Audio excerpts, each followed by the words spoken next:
This is the final version of the Gecko reboot. Here's our Gecko out of its case, being powered by the SparkFun programmer. So now we're going to take a closer look at what's on this PCB. So here we have our 2x3 headers. Here we have our micro USB cable.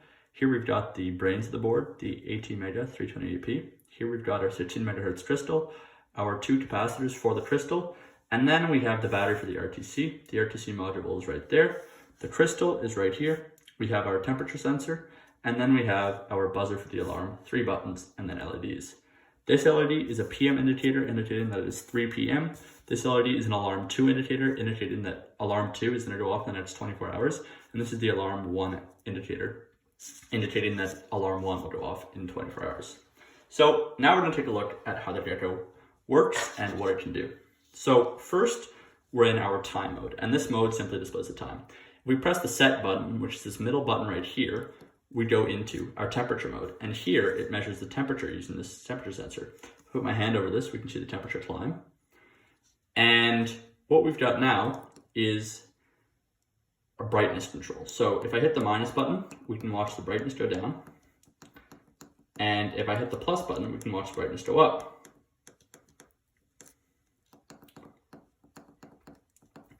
The next mode is if we have school or not. So what we've got school in here is no school today because it's a weekend. If we did have school today, it would say day 1 in school. And then if it was an online day, it would say day 1 online. The next mode is the alarm mode. To start, it just scrolls alarms. If we hold the set button for a long press, we can see alarm 1. And then if we press the set button again, we can set alarm 1, or we can press the increment button, which goes to alarm 2. So now let's set alarm 2. So we're going to set alarm 2. It's 3:01 right now, roughly. We're going to set alarm 2 to go off at 3:05. So the way we do this is we increment this up to 15, which is 3 p.m. And then what we do is we set this off to go off at 3:05. We hit the set button again, and we can now select when we want it to go off. So we can select between all days, school days, or simply off. We're going to do all days. As we can see, our alarm 2 indicator is on right now, indicating that alarm 2 is going to go off in the next 24 hours. If we click this again, we're back to alarms, and now we can click this again, and it's 3:03. Now at 3:05, this buzzer is going to go off. The device also has a set time functionality where if we long press the set button on the time, we can increment the time. So it's 15:03. Let's bump this up to 15:05.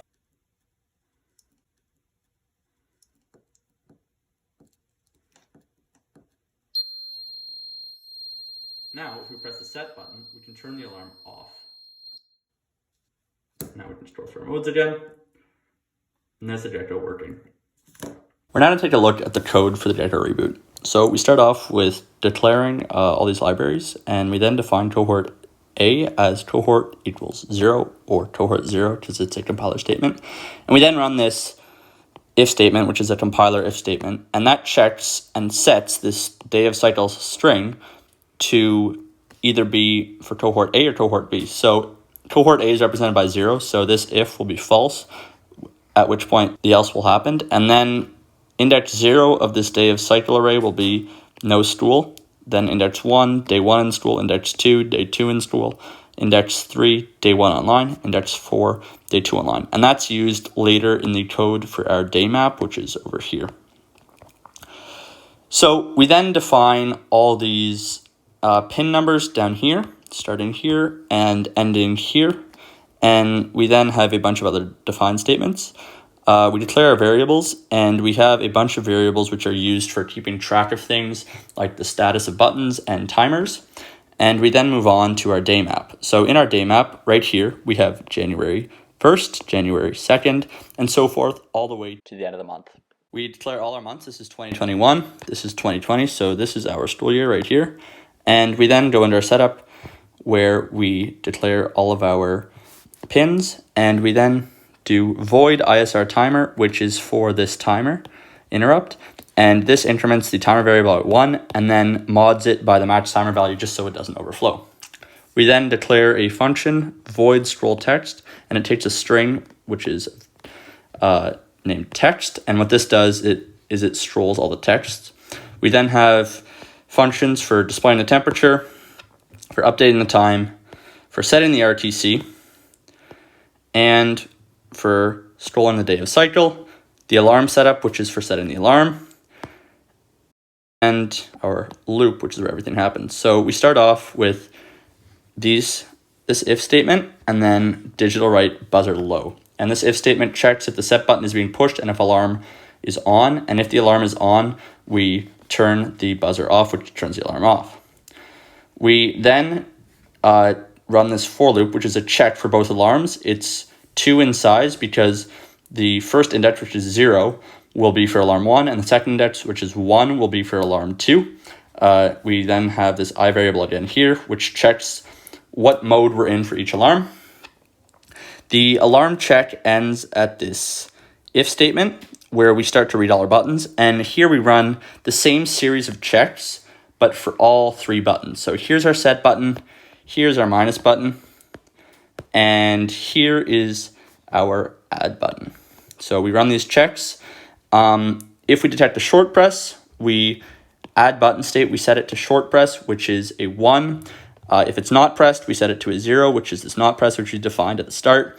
And then if it's a long press, we define it as a long press, which is a 2.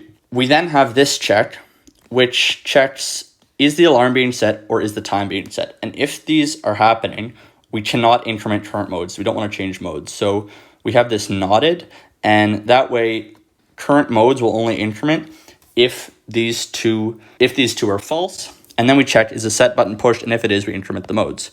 We then have the switch statement, which is used to run through all the modes, case 0, case 1, case 2, case 3, case 4. And then in the default, we make it 0. And that's the basic gist of the code.